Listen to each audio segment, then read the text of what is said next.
Today, I will be showing you one key indicator that has played a crucial role in every single bull market since Bitcoin's inception. Let's check it out.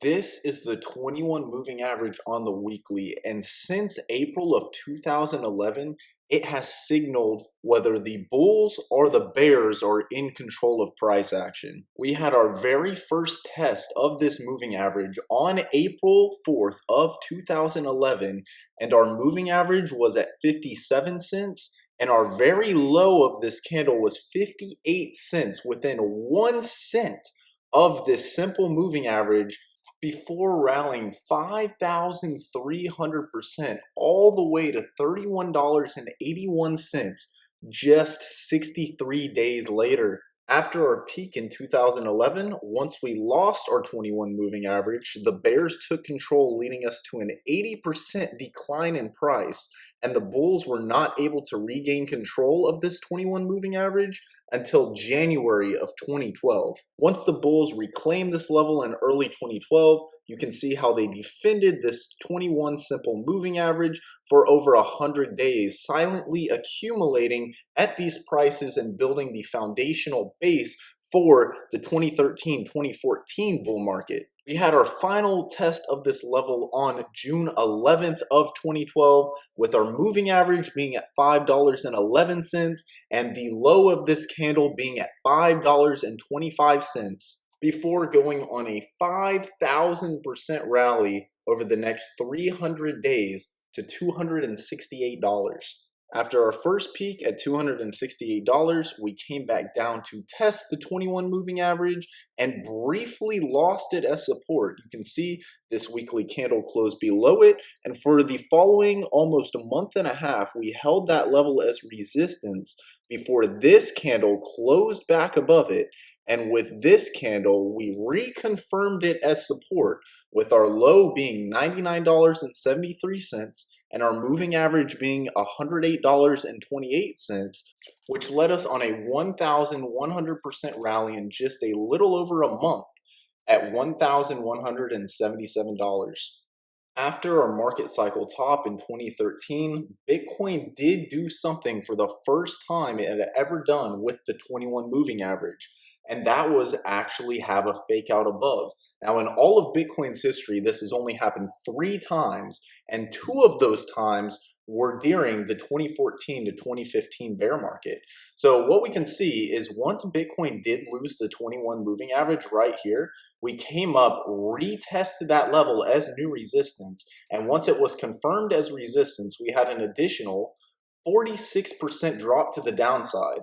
And this was whenever the bulls tried to reclaim this level in around May of 2014. You can see they try to hold it as support, but this candle right here that broke back below, showing that there wasn't enough strength from the bulls here to have the next leg to the upside, this led us down an additional 46% again, which is quite incredible. And again, just to show you the accuracy of this moving average, if we look whenever we did come back up to retest this level as resistance, because of course we were below and the bears were back in control, our moving average was at $474.43, and our high was $473.53, only within $1 of being exactly on the money. And from that point, this led us to an additional drop of 65%. And then, of course, price action came back up, retested this level as resistance again. We had price action fall back down, come back to retest that level as resistance yet again. And then here in mid-2015, we tried to reclaim this 21 moving average again to start our next leg of the bull market, but failed. And this was the second out of 3 times in all of Bitcoin's history that we've ever had a fake out to where we broke back above the 21 MA and then broke back below. And then even with these candles, we again, since we were below, held it as resistance. And it wasn't until here in October of 2015 where this retest right here is what started the next bull market. Once we had this retest here, our low was at $260.58, and our 21 moving average was at $254. And from that point, over the next 2 years, we started a bull market all the way from $260 to almost $20,000, a 7,400% increase, which led us to that infamous 2017 cycle top. Now, what's fascinating about the 2015 to 2017 bull market is how closely the bulls defended this 21 moving average that almost always called local bottoms. For this first 6 months in 2016, you can see they held it. Again, 2 months later, we revisited it right here and held for about 2 months. And then again, we had a retest here that marked the local bottom, a retest here, a retest here, and then finally a local low of 2,977, which again was only about $100 off of our moving average, which was at $2,862, and then had that final last euphoric push to the upside, leading us to that $20,000 top. After our 2017 peak, we lost our 21 moving average right here, and upon retest, we were never able to get a weekly candle close back above, confirming that this moving average had flipped into resistance and that the bear market was beginning. And as you can see, this moving average acted as resistance here, it acted as resistance here, and it also acted as resistance for these 3 months right here as we were consolidating in our bear flag pattern, which broke us to the downside. Now, if you don't remember our bear flag pattern from 2018, here is what it resembled. And it's pretty amazing because the accuracy of our price target down here from this simple triangle, if we draw it from the widest part of the triangle, which is called the mouth of the triangle, and put it at the actual breakdown point, you can see that the measured move led us exactly to our bear market low of around $3,150. Now, back to the 21 moving average, we broke back above in March of 2019, which went on to lead us about 243% higher to around that $14,000 level. Right here in September of 2019, we broke below it, flipped it into resistance, and then this was the third and final fake out we've seen above the 21 moving average, where the bulls did reclaim this level, and we started the rally off of it before the infamous COVID crash happened. Now, once we did break back above in April of 2020, this was right after the halving. We had one more retest where our low was 8,176 and our 21 moving average was 7,950. After creating that low around 8,176, again in September of 2020, we held this 21 moving average for about a month before going on an almost 600% move to the upside to our first peak of $65,000.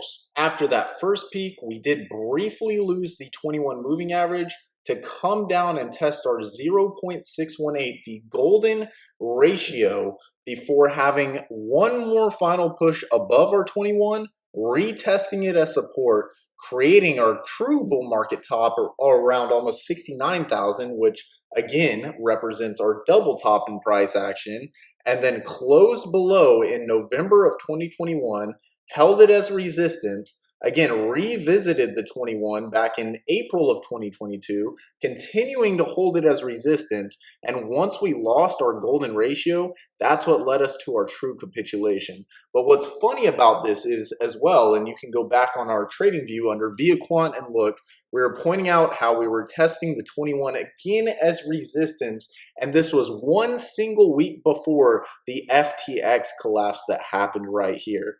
Once we broke above here in January of 2023, we had our first retest as support of the 21 moving average since over here back in September of 2021, making it very crucial that this held, especially if we think this is the first phase of the bull market. Our low was 19,586 and our moving average was at 19,817. And then if you guys remember this period of time, this was during the banking collapse. So pretty coincidental that that happened right at the most important retest of support, don't you think?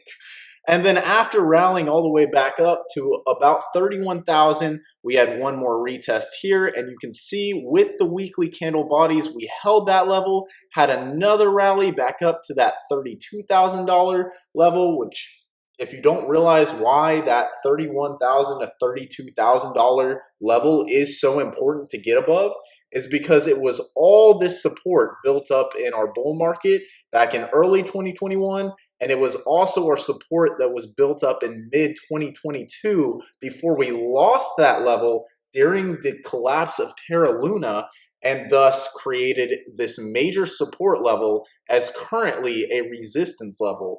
Once we break back above this level and can confirm 31,000 to 32,000 being new support, we should see a massive increase in price action. But again, coming back to our 21 moving average, check out what's happening right here. We just had this weekly candle close, and with both these weekly candles, we held this 21 moving average as support, which is a big sign of things to come. And whenever I say big, I'm talking big price action, big green candles. Again, there's a few roadblocks in our way from this old support being new resistance. But guys, I think we're about to see some major fireworks in the crypto space. Now, before I end the video, one last thing I want to point out is the 21 moving average on the daily. Now, we've been examining the 21 moving average on the weekly for the bigger moves, but it's also important to examine the 21 moving average on the daily so we can get an idea of what the short-term price action might look like. Now, if you're in our ViaQuant Discord, you know I've been keeping you updated with this daily 21 moving average, pointing out whenever it was acting as resistance over here, and again with the retest right here, as pointed out in the Discord that this was acting as that resistance. And then finally here, about a week later, we broke above with a daily candle. And you guys can see how ever since we had this breakout candle back above the 21 daily, all of these candle bodies have held that 21 moving average as support. Even here, whenever the bears try to push us lower and we had this wick to the downside, instantly the bulls bought us back up, again, holding that 21 moving average with our daily candle bodies. And this shows a lot of strength. So let me know what you guys think. If you guys aren't using the 21 moving average, I highly recommend you add that to your trading strategies. And I will be bringing you more content very shortly.